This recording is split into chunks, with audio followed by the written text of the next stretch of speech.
Kiranya Tuhan menata hatiku, agar imanku semakin bertumbuh. Selamat pagi saudara-saudara yang dikasihi Tuhan Yesus Kristus. Kiranya kasih karunia dan damai sejahtera dari Allah Bapa, kasih Tuhan Yesus Kristus ada pada saudara sekeluarga. Kita berjumpa kembali dalam renungan pagi. Sebelum kita mendengarkan firman Tuhan, marilah kita berdoa.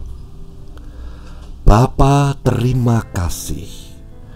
Tak terukur kasih-Mu atas kehidupan kami. Tuhan membuktikan kesetiaan kepada kami, dan rasa syukur kami mendorong kami untuk kami juga ingin membuktikan kasih kami kepadamu. Karena kami sungguh mengasihi Engkau, ya Tuhan Yesus Kristus. Bapa, kami ingin mendasari hari ini dengan kebenaran firman-Mu. Karena kami tidak dapat hidup dengan cara lain selain daripada firman yang Tuhan berikan kepada kami. Kiranya firman-Mu membawa sukacita dan kekuatan di hari ini. Terima kasih Bapa, di dalam nama Tuhan Yesus Kristus kami berdoa. Amin. Saudara-saudara, saya akan membaca dari Injil Matius pasal 8 ayat yang ke-8. Di sana dikatakan demikian. Tetapi jawab perwira itu kepadanya, "Tuan, aku tidak layak menerima Tuan di dalam rumahku. Katakan saja sepatah kata, maka hambaku itu akan sembuh." Saudara-saudara yang dikasihi Tuhan Yesus Kristus, ayat ini merupakan cuplikan dari kisah yang menarik yang dikisahkan di dalam kitab Injil, di mana ada seorang perwira yang memohon kepada Tuhan Yesus Kristus agar Tuhan Yesus Kristus berkenan menyembuhkan hambanya yang sedang sakit. Saudara-saudara yang dikasihi Tuhan Yesus Kristus, ada dua sikap yang menarik dari perwira ini ketika meminta pertolongan Tuhan. Sikap yang menarik yang pertama adalah perwira ini meskipun dia mempunyai jabatan, tetapi ayat ini mengatakan dia merasa tidak layak. Dia merasa tidak layak. Lalu yang kedua, karena dia merasa tidak layak untuk menerima Tuhan Yesus di rumahnya, maka dia memohon kepada Tuhan Yesus, "Katakan saja sepatah kata, maka hambaku itu akan sembuh." Kalau kita membaca perikop ini secara utuh, alasan perwira itu mengatakan ini karena di dalam pengalaman tugas-tugasnya, perwira ini pun mempunyai bawahan, dan perwira ini mempunyai kuasa atas bawahannya, sehingga ketika perwira ini mengatakan sepatah kata, maka bawahannya akan menuruti apa yang menjadi perkataannya. Hal ini kemudian dikenakan kepada Tuhan Yesus Kristus yang dipercayai memiliki kuasa yang besar, kuasa yang ajaib. Dan perwira ini memandang kuasa itu sehingga memposisikan dirinya sebagai pribadi yang tidak layak di hadapan Tuhan.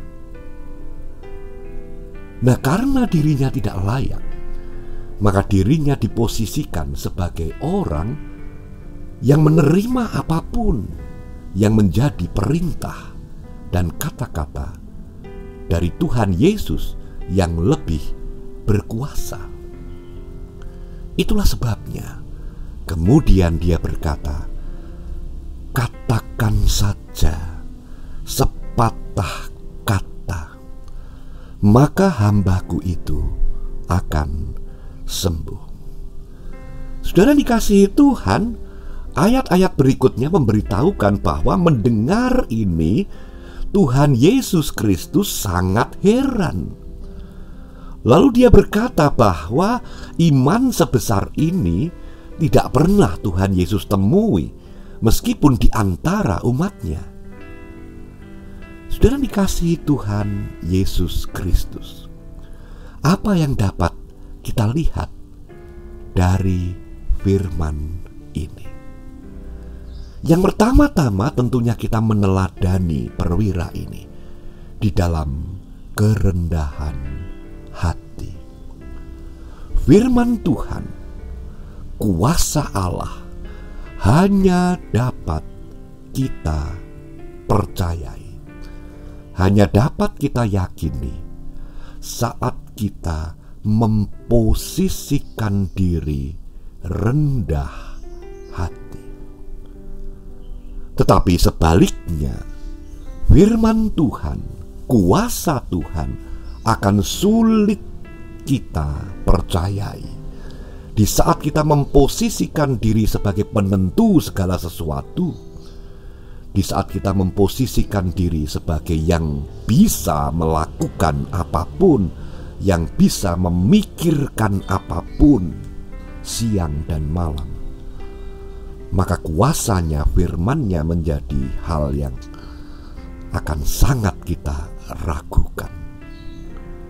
Saudara dikasihi Tuhan, rendah hati, karena memang hanya Tuhan Yesus Kristus sajalah yang harus berada di tempat yang tertinggi, di atas kita, di atas pengetahuan kita, di atas segala kemampuan kita, di atas segala kebisaan kita, dan di atas segala apa yang mampu kita pikirkan.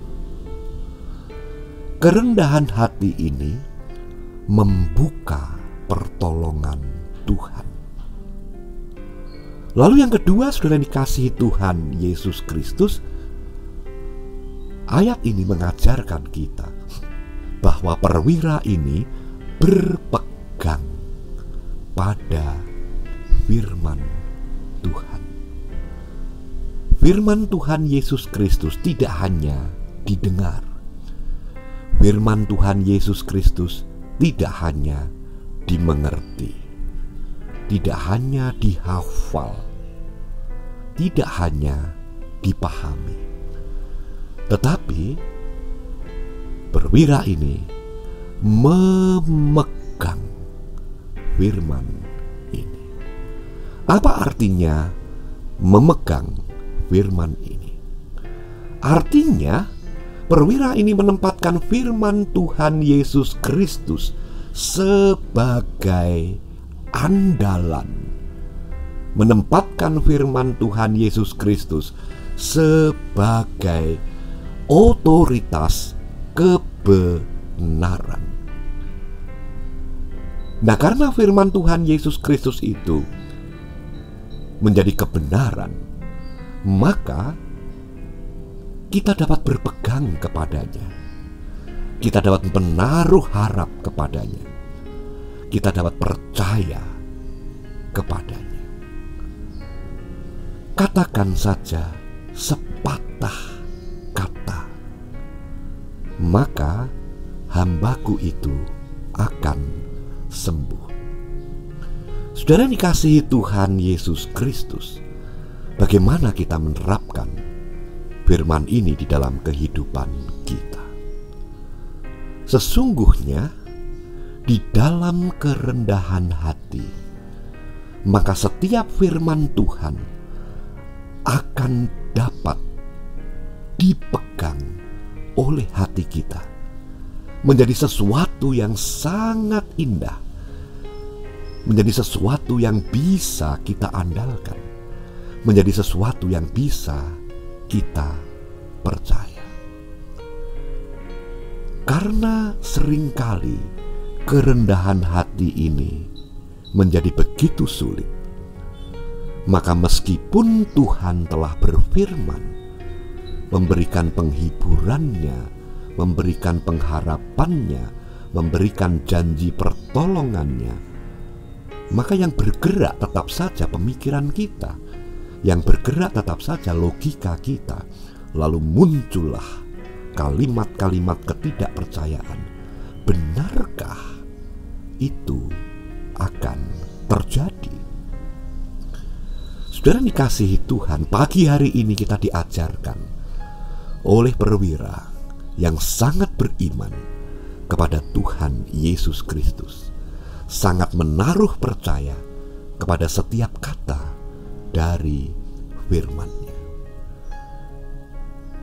Apakah yang hendak kita pegang untuk kekuatan kita di hari ini?